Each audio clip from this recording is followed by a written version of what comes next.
It's Saturday, April 20th, 2013, one day after the Boston siege. I think that's an appropriate title, seeing as how it was on the anniversary of the Waco siege. Many of us sat here and watched yesterday as the city of Boston was placed on lockdown. People told to stay in their homes, lock their doors, don't go to work. Public transportation shut down, schools shut down. Parts of the air traffic over the city closed for one 19-year-old person.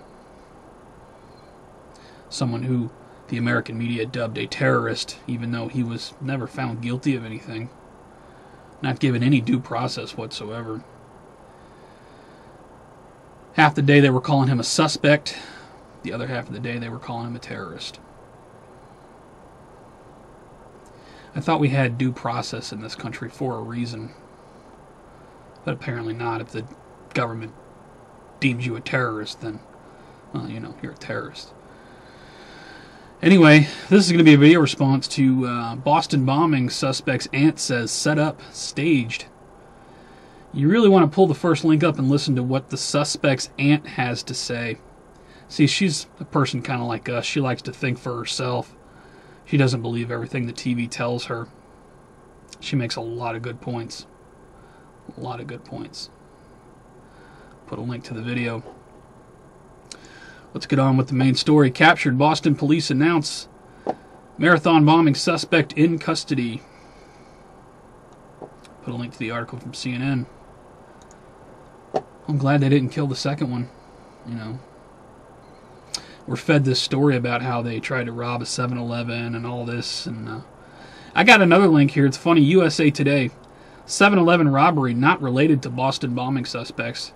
And thank you to my Facebook friend who was sending me links yesterday. I appreciate you.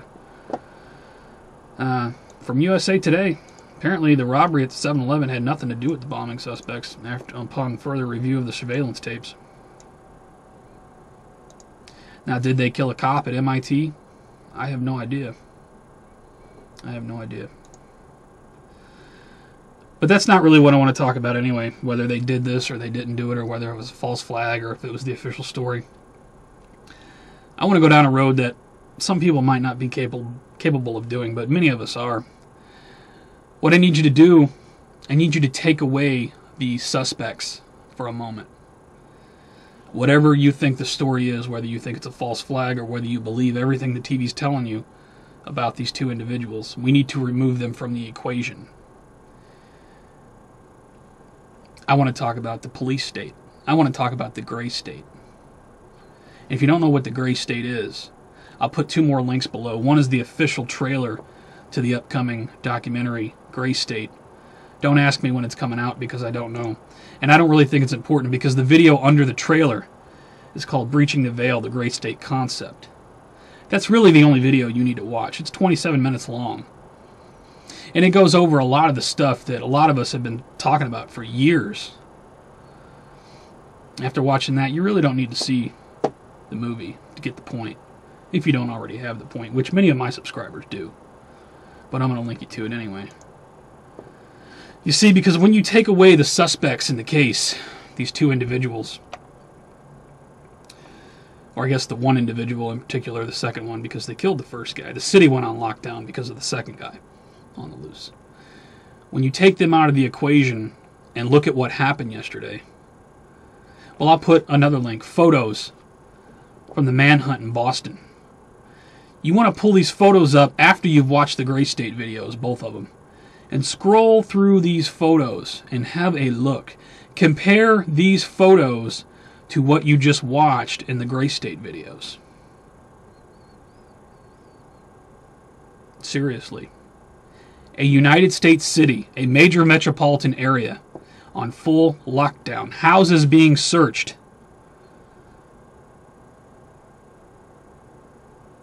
They were showing on CNN how these houses and yards and garages and everything were being searched. And the reporter actually said these people have no choice but to comply. Comply. Boston, you have become the first city officially in the Gray State.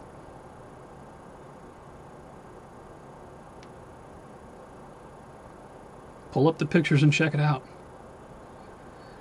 All of us conspiracy people, all of us crazies, been telling you that there's been drills in all these metropolitan cities, the military's training.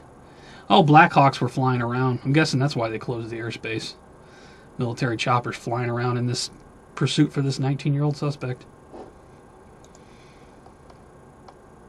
They've been training for this. Now it finally went hot. And the people's only choice is to comply? America, you have a problem. So let's keep going here. Got a couple more links. I don't want to make this too long. Alex Jones raises false flag conspiracy after Boston Marathon bombings, of course. This from Yahoo News. Take it for what it's worth. From naturalnews.com. Photos of private military operatives hired to work at the Boston Marathon with black backpacks and radiation detectors and tactical gear. Don't know. Take it with a grain of salt. I'm going to give you the link from naturalnews.com. Article from RT. Israeli police head to U.S. to aid in Boston Marathon bombing investigation. Israeli police? You know, there were so many agencies in attendance yesterday, I can't even name them all.